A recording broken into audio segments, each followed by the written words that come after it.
get up at that centralized return center. Okay. In relation to damaged stock, what happens when the stock is damaged by ShopRite's employees? Whose responsibility is this?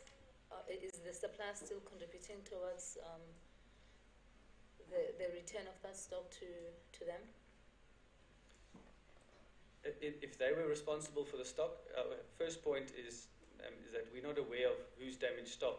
Really, there's very little visibility on a countrywide scale as to how that product is there, got damaged, whether it was a shelf packer that knocked it off and accidentally, a customer that took some milk and decided at the till that they're not going to buy it anymore and just put it down on the shelf, which caused that to go sour, or whether it arrived sour at the door. So it's a level of detail that between us and the supplier we recognize we can't go into detail in. Both parties are usually aware of the typical standards of waste in the category. For the supplier, they understand what wastage is across various retailers, and for us, we understand what wastage is across various suppliers. Okay. Given that these products are supplied by the suppliers to your DCs, and you've already said you charge them for saving, they save costs for delivering to, from doing store-to-store deliveries. So if they arrive at your distribution center, why wouldn't ShopRite be able to pick up a damaged stock at that point of delivery to the DC, and therefore return them? At that point, this happens, yes. And it doesn't happen where it cannot relate to a product that is damaged when it's on the shelf already, because when that happens, that's obviously ShopRite's problem, not a supplier problem. In my view, and you can correct me if I'm wrong.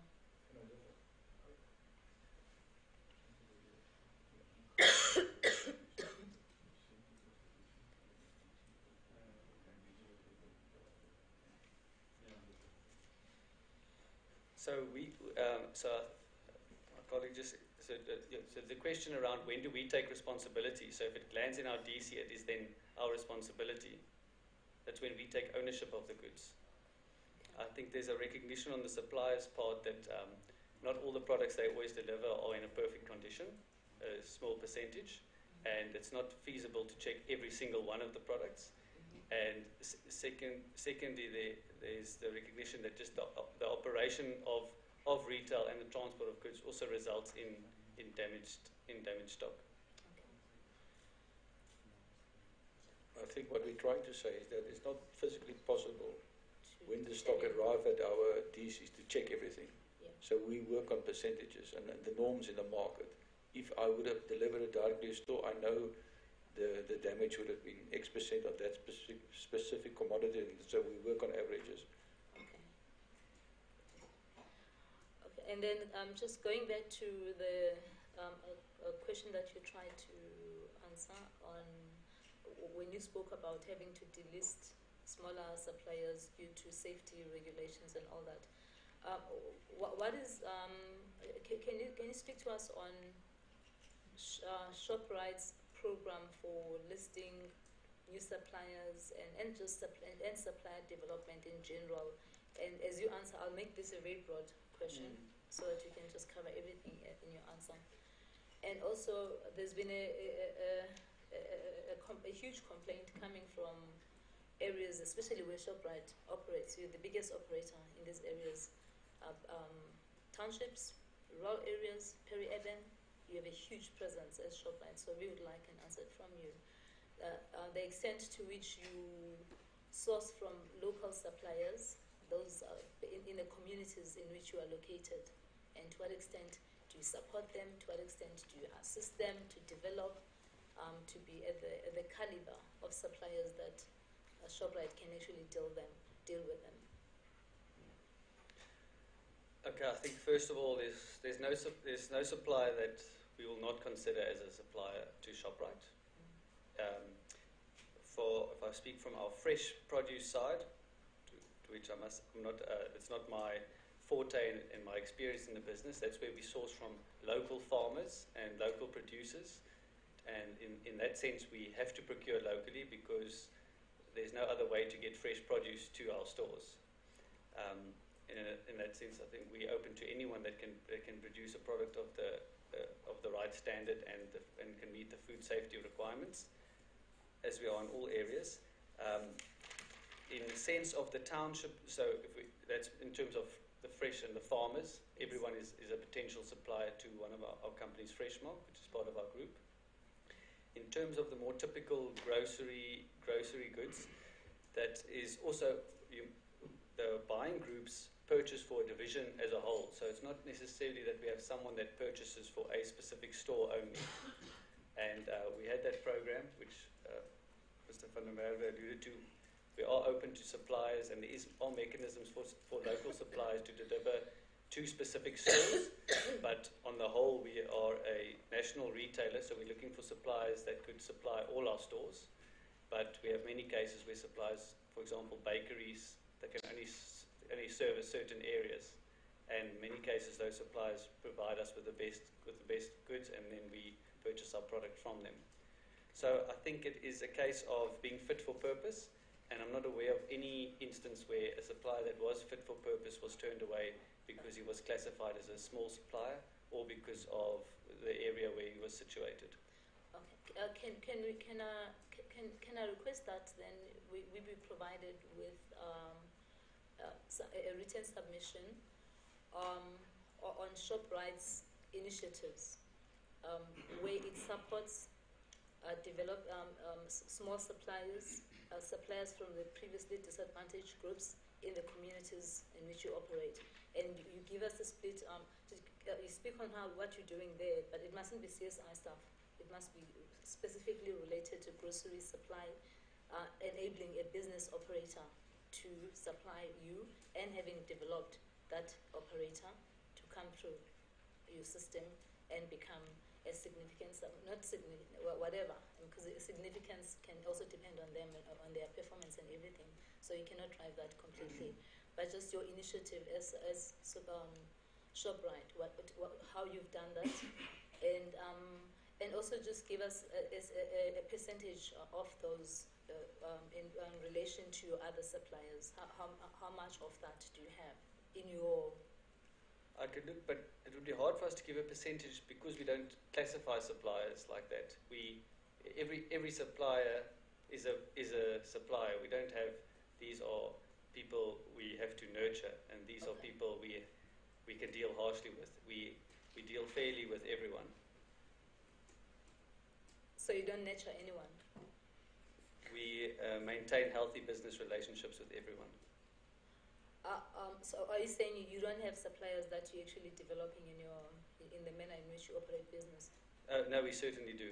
I'm looking for those. The suppliers that we help develop, okay? Yes, and then in those, I would like you to identify those that you would consider or you'd classify as small, and obviously, I mean, those that are coming from the previously disadvantaged groups would be obvious. You'd know who they are. And I would like you to comment on this. We had a submission from Fruit and Veg City or Food Lovers Market. I don't know what they call themselves. We say Fruit and Veg City or Food Lovers Market. And they commented on this issue of damaged goods allowance. They say they don't charge, and they deal with fresh produce by far than ShopRite does. They don't charge this allowance. You mentioned the support fee allowance. What did you call it? In relation to the listing fee, said there is some kind of support fee that you charge. And again, they don't charge that. They do charge for the gondola. Their gondola would, when you walk into Fruit and Veg City, and then you find those veggies at the entrance there, and then that's a prime space almost. And then a supplier would say, I would like to put my products there, and then they pay a fee to have their products there. I just want your comment as to why would some suppliers, let's say on damaged goods, why would some suppliers like yourselves, very big suppliers for that matter, require contribution? Why would you require contribution on on this cost on damaged goods? So, the fruit and veg, your specific instance, also, I'm not aware that we supply any damage allowances on our fruit and veg to our suppliers either. Okay. You don't? On the, not that I'm aware of. return stock, what is the We return wouldn't stock? return fruit. So in our instances, our stores, fruit and veg is supplied by our own supplier, which is Freshmark. Okay. So for that reason, we wouldn't return. But I'm also not aware of any allowances where Freshmark would return damaged. For that purpose, it doesn't go back to the supplier. So we wouldn't And have. in relation, the fruit and veg does supply other groceries which are not which are not fresh, which are not classified as fresh. Even for the non-fresh products, they do not charge damage fee, which is and you've already said you do charge because you have to return those. There is a cost for you, and therefore you do want a contribution on that. So I just want to understand, why would there be a need for contribution by others and others not? I just want to understand the manner in which you operate. Give us a context. We don't know your business. Yeah, so just that's fair. Yes. So just in that sense, that damage fee isn't charged as a flat rate to everyone. I think that's important to notice, like in the case of the fruit and veg. And secondly, it's if that is their business model, that's okay. I think maybe if you're asking from a supplier's perspective, like when we saw some of these other allowances you were asking, Yes. I suppose, we're not aware of what other retailers do or don't do. I can only imagine that from a supplier's perspective, they go and they are aware what all the retailers do, and they go and do the costing themselves of what is the cost of doing business with each retailer. I'm not in a position to say how all the different allowances from each retailer stack up against one another.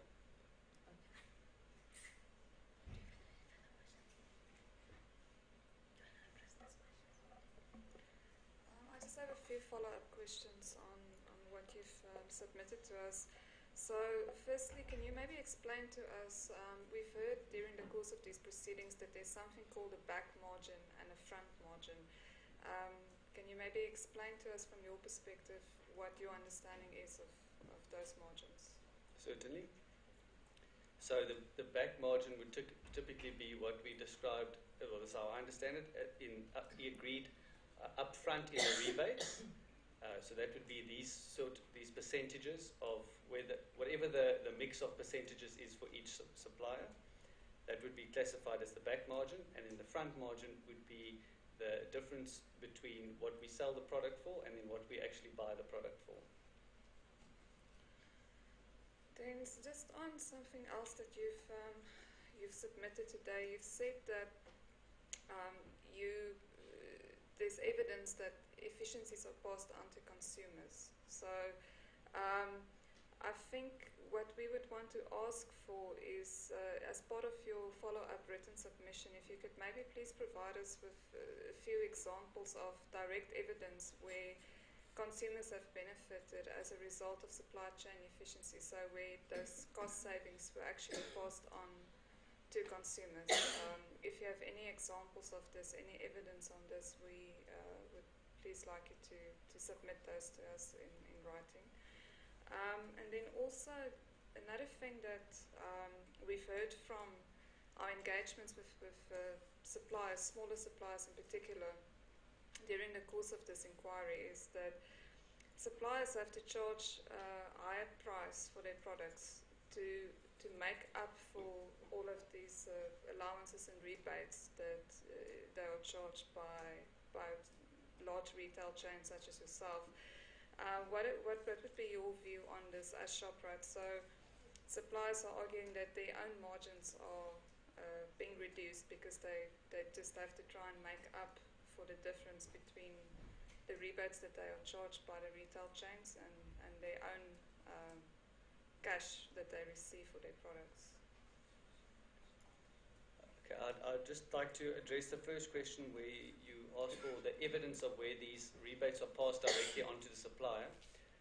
I'm not, and I welcome any suggestions that the panel might have on what such evidence would look like. Yeah. Because to my mind, the best evidence I believe we could present would be our published financial statements, which show what our margin is we make, the expenses that we incur as a business, and the total profit we make. It's quite clear that the profit that our company makes is not exorbitant, but we still match what our shareholders expect of us. At the same time, our gross profit is also visible for all to see. So it's the combination of our front and our back margin together that allows us to eventually make that net profit margin. So it's the way we manage our expenses, the amount of front and back margin together that allow us to get to a competitive customer price. So I just don't want to submit that and then I don't see a better way of explaining how that is passed on to the customer. An example of this point is that some of the suppliers, you need to understand us as lay people as well. We're not business people, so we listen, and then we make sense of what the concern is, and we're asking these questions to also try and understand from you, so that you educate us. The understanding is that they will come, a supplier will approach a retailer like ShopRite with having done a market analysis for its product, looking at the pricing. Obviously, the better your price, the more likely they are hoping their product would sell. And then when they then engage with a retailer, their view is that there tends to be, by the time your product gets to the market, the price is much higher, much higher compared to what they would have wanted.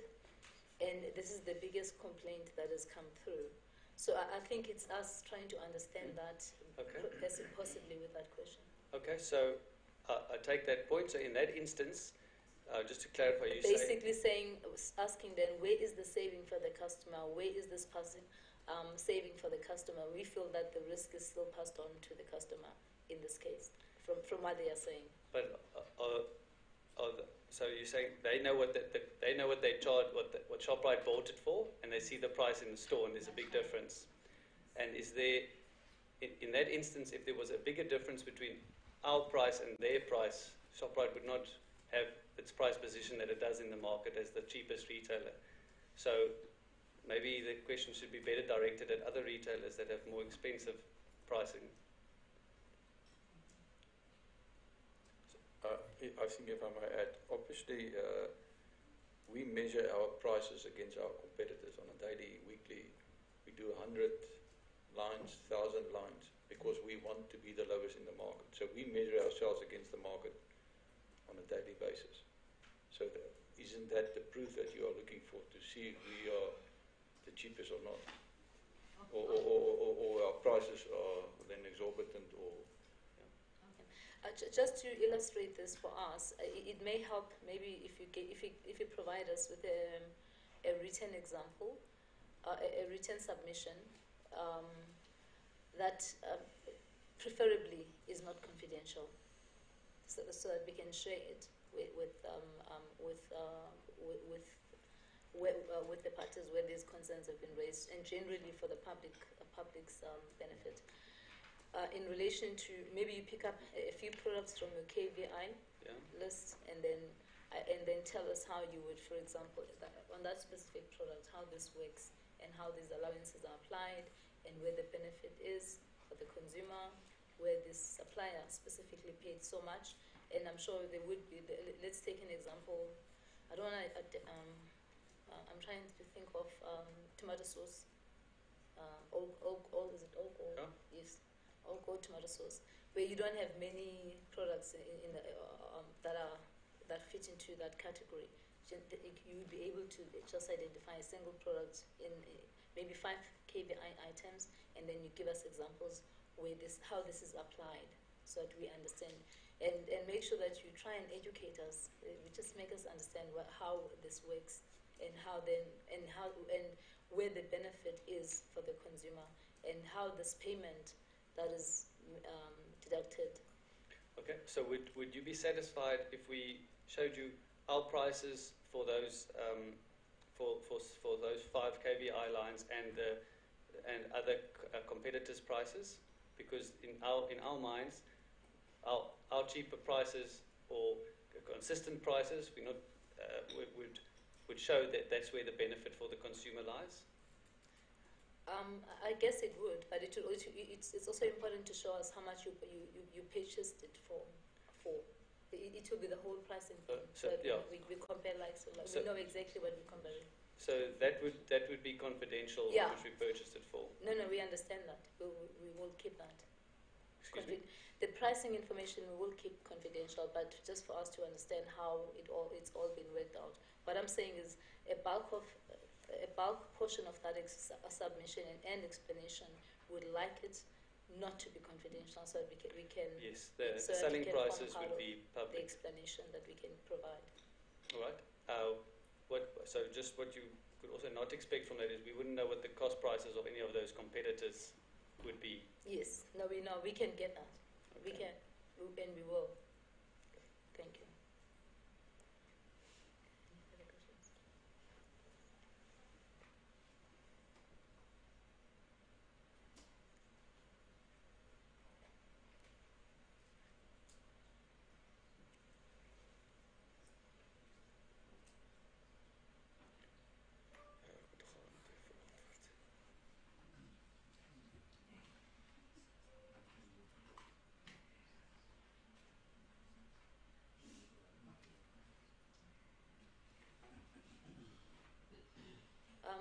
I think with regards to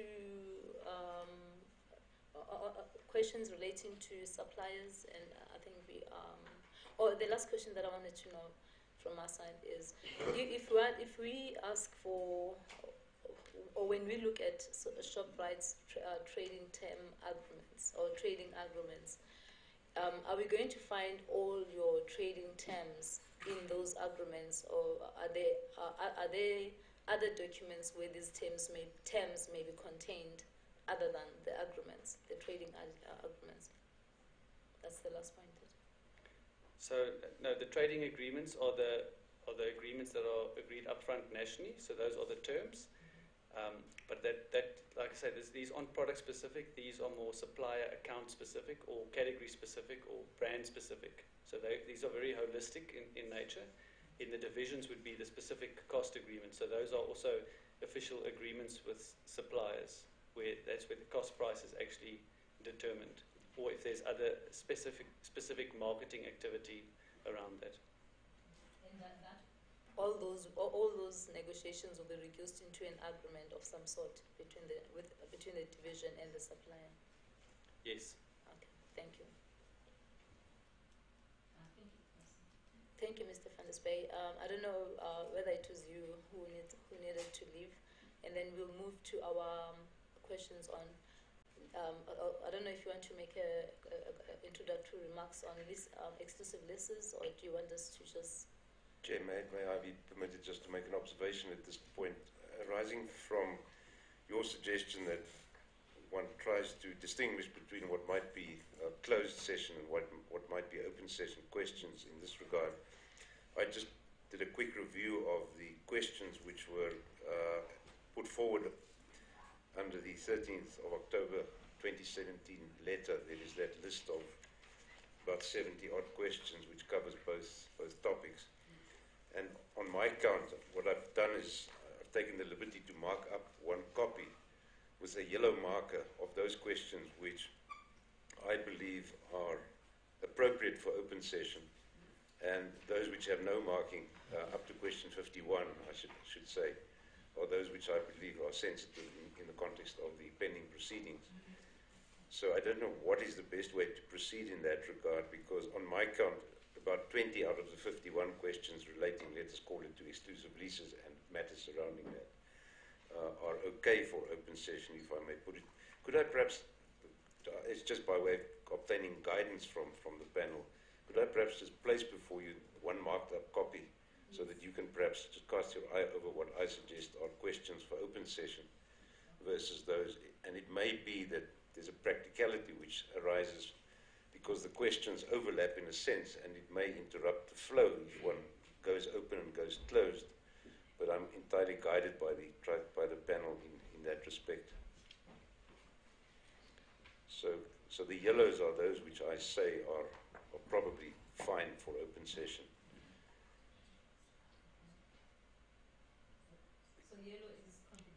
No, yellow is open. Yellow is open.